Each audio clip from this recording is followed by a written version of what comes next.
Hi friends, the topic for today's discussion is scope of marketing.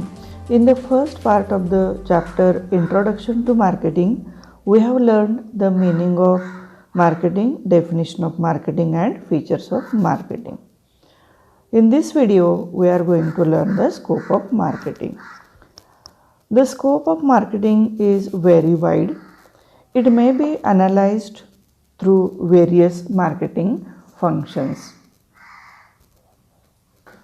A number of functions are inherent in every marketing process, and these functions are to be performed on the basis of various utilities. Functions of exchange, functions of physical distribution, functions of facilities, these are the marketing functions. Under functions of exchange, buying function, assembling function and selling functions are to be carried out by the marketing function. Transportation, inventory management, warehousing, material handling comes under the function of physical distribution.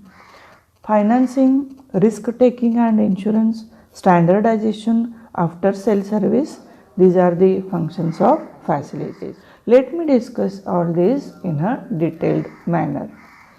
The first category is functions of exchange. Under functions of exchange, the first function is buying function. The functions of buying have to be performed at various levels.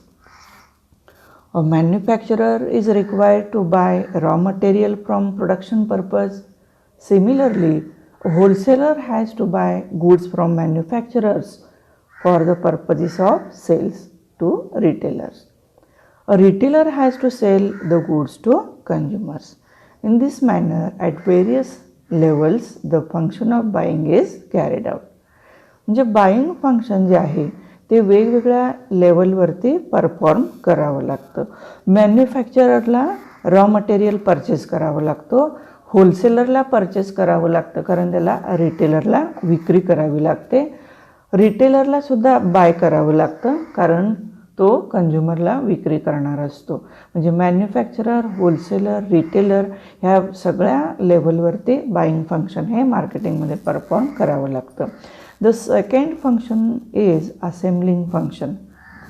Assembling is different from separated. Assembling is different and separated from buying. In assembling, goods are purchased from various sources and assembled at one place to suit the requirements of the buyer. Assembling हा जो भाग आहे, हे जे function आहे, it is different from buying and it is separated from buying. यामध्ये काय केलं जातं मग? In assembling, goods are purchased from various sources. म्हणजे असेंब्लिंगमध्ये वेगवेगळ्या ठिकाणाहून परचेस केली जातात goods and assembled at one place. आणि एका ठिकाणी त्याचं काय केलं जातं? असेंबल्ड, म्हणजे एका ठिकाणी ते गोळा केले जातात, एकत्रीकरण त्याचं केलं जातं की जेणेकरून बायरच्या रिक्वायरमेंटप्रमाणे त्याला सेंड करता येईल. म्हणजेच थोडक्यात असेंब्लिंग फंक्शनमध्ये वेगवेगळ्या ठिकाणाहून गुड्स एकत्रित केले जातात, परचेस करून एकत्रित केले जातात आणि त्या ठिकाणाहून मग कंझ्युमरकडे ते फिजिकल डिस्ट्रीब्युशन करण्यासाठी ते सोयीस्कर होतं. म्हणून असेंब्लिंग फंक्शन महत्त्वाचं या ठिकाणी आहे. तिसरं फंक्शन आहे selling function. Selling involves transfer of ownership from seller to buyer. Selling function is very important for the success of any organisation. Its importance has been continuously increasing in all organizations due to the emergence of severe competition. Producing goods is easy, but it is very difficult to sell them. This selling function म्हणजे नेमकं काय? तर ownership जी असते त्या गुड्समध्ये ती transfer करणं सेलरकडून बायरकडे, याला selling function असं म्हणतात. आणि फार महत्त्वाचं आहे, केवळ सेलिंग फंक्शनवरती व्यवसायाचं यश हे अवलंबून असतं. आणि ग्लोबल कॉम्पिटिशनच्या युगामध्ये वावरत असताना सेलिंग फंक्शन हे फार डिफिकल्ट झालेलं आहे आणि ते तितकंच महत्त्वाचं सुद्धा ऑर्गनायझेशनच्या दृष्टीनं आहे. त्यानंतर दुसरा यामधला प्रकार येतो तो फंक्शन ऑफ फिजिकल डिस्ट्रीब्युशन. आपण व्याख्या पाहत असताना फिजिकल डिस्ट्रीब्युशनचा अर्थ आपण बघितलेला आहे. यामध्ये कोणकोणते फंक्शन्स येतात तर पहिलं आहे ट्रान्सपोर्टेशन. म्हणजे फिजिकल डिस्ट्रीब्युशनसाठी पहिल्यांदा transportation. It includes decision to be taken on mode of transport, service selection, freight, consolidation, carrier routing vehicle, scheduling, processing, claims etcetera. तर ट्रान्सपोर्टेशनमध्ये विचार करत असताना यामध्ये आणखीन कुठली कुठली कार्य पार पाडावी लागतात तर हा भाग महत्त्वाचा आहे. पहा, मोड ऑफ ट्रान्सपोर्ट म्हणजे ट्रान्सपोर्ट नेमकं कशाने करणार, मग ट्रेननी करणार की ट्रकनी करणार, लॉंग रूट आहे की काय आहे, नेमक्या फॅसिलिटीज कोणकोणत्या अवेलेबल या ठिकाणी होणार आहेत, कॉस्टचाही या ठिकाणी विचार करावा लागतो. त्यानंतर सर्व्हिस जी आहे त्या सर्व्हिसच्या दृष्टिकोनातून ट्रान्सपोर्टेशनचा विचार करावा लागतो. सिलेक्शन आहे त्यामध्ये भाड्याचा विचार करावा लागतो. त्यानंतर कॅरियर रूटिंग व्हेइकल शेड्युलिंग करावं लागतं.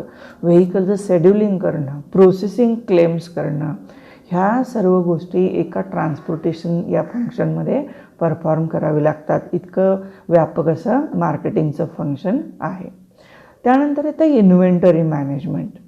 It includes short term sales forecasting, product mix at stocking points, number, size and location of stocking points and just in time or push or pull strategy.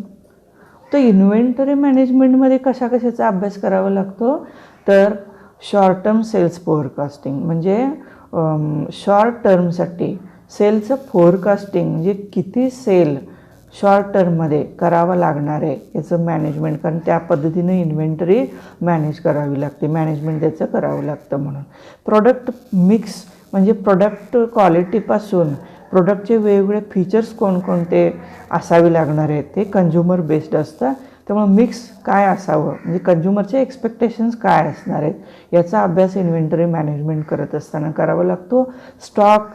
Stocking points कुठल्या म्हणजे wholesaler, producer कुठल्या पॉईंटला stock नेमका किती ठेवणं गरजेचं आहे, number, त्याची साईज, ते location of stocking points, just in time म्हणजे ही जापनीज कॉन्सेप्ट आहे. JIT कॉन्सेप्ट जी आहे ती जस्ट इन टाईम म्हणजे इथे इन्व्हेंटरी जादा वेळ स्टॉकमध्ये ठेवलं जात नाही, म्हणजे स्टोअर केलं जात नाही. परचेस टू लगेचच सेल म्हणजे जो काही वेअरहाऊसिंगचा म्हणजे गोडाऊनमध्ये माल जो ठेवतो तो ठेवणं, त्यात तिथले वेस्टेजेस ह्या गोष्टींमुळे पुन्हा त्याची त्या वस्तूची कॉस्ट वाढू शकते. त्यामुळं जपानमध्ये या कॉन्सेप्टचा विकास झालेला आहे आणि त्या ठिकाणी याचा अवलंब शक्य होतं. म्हणजे कंझ्युमरची डिमांड आणि आपण समजा मी होलसेलर आहे, माझ्याकडून सप्लायर रिटेलरला किंवा कंझ्युमरला मी किती दिवसात देणं गरजेचं आहे तेवढेच आधी ऑर्डर मी काय करणार मॅन्युफॅक्चररकडे करणार.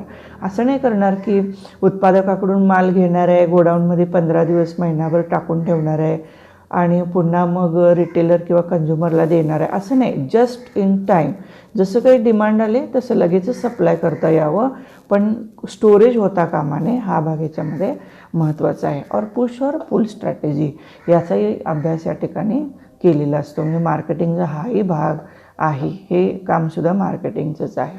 वेअरहाऊसिंग it includes the functions like space determination, stock layout and design and stock placements. ह्या गोष्टी वेअरहाऊसिंगचा विचार करत असताना करावं लागतात. मार्केटिंगची व्याप्ती इथंपर्यंत आपल्याला दिसते. त्यानंतर आहे material handling. It includes the functions like equipment selection, equipment replacement, order packing procedure, picking procedure and stock storage and retrieval. म्हणजे मटेरियल हँडलिंगमध्ये ह्या सगळ्या बारकाव्यांचा अभ्यास करावा लागतो आणि ती फंक्शन्स अगदी एफिशियंटली आणि इफेक्टिवली पार पाडावी लागतात. अशा पद्धतीनं हे फंक्शन ऑफ फिजिकल डिस्ट्रीब्युशन्स आहेत. यानंतर तिसरा याच्यामध्ये भाग येतो तो म्हणजे फंक्शन्स ऑफ फॅसिलिटीज. हे सुद्धा मार्केटिंगमध्ये येतं. पहिलं आहे financing. Extending liberal credit facilities is important for selling activity. For this, higher working capital management is necessary. Hence, arrangement of finance has become an increasingly important function. म्हणजे मार्केटिंगला फायनान्सिंगचा सुद्धा विचार करावा लागतो. ॲक्च्युली व्यवसायाचं फायनान्सचा भाग बघण्यासाठी फायनान्स डिपार्टमेंट असतो, पण या ठिकाणी फायनान्सचा म्हणजे कुठला ॲस्पेक्ट विचारात घ्यावा लागतो मार्केटिंगला. तर समजा विक्री करत असताना क्रेडिट फॅसिलिटी जर जादा आपण प्रोव्हाइड केला, लिबरल असो, तर सेल आपला वाढू शकतो. म्हणजे सेल वाढावा यासाठी आपण क्रेडिट फॅसिलिटीज देत असतो. पण असं क्रेडिट फॅसिलिटी लिबरल आपण केल्या तर त्याचा परिणाम काय होतो, तर वर्किंग कॅपिटल जादा व्यवसायाला लागतं. म्हणजे हाही विचार मार्केटिंगला करावा लागतो. म्हणजे मार्केटिंग मॅनेजरला विचारात घ्यावं लागतं. म्हणजे फायनान्सचा भागसुद्धा मार्केटिंगमध्ये येतो. त्यानंतर दुसरा पॉईंट येतो याच्यामध्ये risk taking. There are numerable risk which a marketing enterprise has to bear in the process of marketing of goods and services. वेगवेगळ्या प्रकारच्या म्हणजे एन नंबर ऑफ रिस्क म्हणून आपण यामध्ये घ्याव्या लागतात. Risk arises due to unforeseen circumstances. Risk can be insured also. आता ह्या risk n number of risk येतात, फेस करावे लागतात. का तर अनफोर्सिन सर्कमस्टन्सेस म्हणजेच काय, भविष्यकाळ कोणालाही माहीत नसतो. कंझ्युमरच्या लाईक्स, डिसलाईक्स, नीड्स, वॉन्ट्स, आणखीन जे काही इन्व्हायरमेंट बिझनेसवरती परिणाम करतं ते कुणी प्रेडिक्ट करू शकत नाही. पण एक भाग महत्त्वाचा आहे की risk can be insured also. म्हणजे रिस्क जिथे आहे तिथे इन्शुरन्स येऊ शकतो. ज्या काही रिस्क व्यवसायाला घ्याव्या लागतात, मार्केटिंग डिपार्टमेंटला ज्या घ्याव्या लागतात त्या आपण त्याचा इन्शुरन्स घेऊन ती रिस्क आपण इन्शुरन्स कंपनीकडे ट्रान्सफर करू शकतो. पण रिस्क किती स्वतः बिअर करायची, किती इन्शुरन्स कंपनीकडे म्हणजे इन्शुरन्स घ्यायचा, हा भागसुद्धा मार्केटिंगमध्ये येतो. इतकं व्यापक असं मार्केटिंग आहे. त्यानंतर तिसरा यामधला भाग येतो standardisation. Buyers and sellers always prefer to have standardise goods and services. This will relieve buyers from examining the product and wasting time. आता मार्केटिंगमध्ये स्टँडर्डायझेशनसुद्धा महत्त्वाचं आहे, कारण याच्यामध्ये बायर्स असू देत किंवा सेलर्स असू देत, हे प्रेफर काय करतात, स्टँडर्डाइज त्यांना गुड्स अँड सर्व्हिसेस पाहिजेत. कारण त्यांना ते एकाच ठिकाणी सगळ्या प्रकारचे गुड्स, आपण उदाहरण घेऊ, समजा कांदे असतील आणि छोटे मोठे अगदी चांगल्या पद्धतीचे आणि थोडे असे खराब एकाच ठिकाणी ठेवलं तर त्या बायरला दुसऱ्या बायरकडून घेत असताना पण त्याला किंमत देणं, ते सॉर्टिंग करून घेणं डिफिकल्ट होतं. तसंच सेलरलासुद्धा, म्हणजे तो जेव्हा परचेस करेल तर सेलरलासुद्धा काय होणार आहे की हे डिफिकल्ट होणार आहे. त्यामुळं त्याचा वेळ त्याच्यामध्ये वाया जातो. म्हणून स्टँडर्डायझेशन जे आहे हे करणं त्या गुड्सचं, हा सुद्धा मार्केटिंगमधला भाग आहे. अशा पद्धतीनं आपण जे काही स्कोप आहे मार्केटिंगचा त्याचा अभ्यास यामध्ये केलेला आहे आणि त्यामध्ये फंक्शन्स समजावून घेतलेले आहेत, जेणेकरून त्या फंक्शनच्या माध्यमातून आपल्याला मार्केटिंगची व्याप्ती ही लक्षात येईल.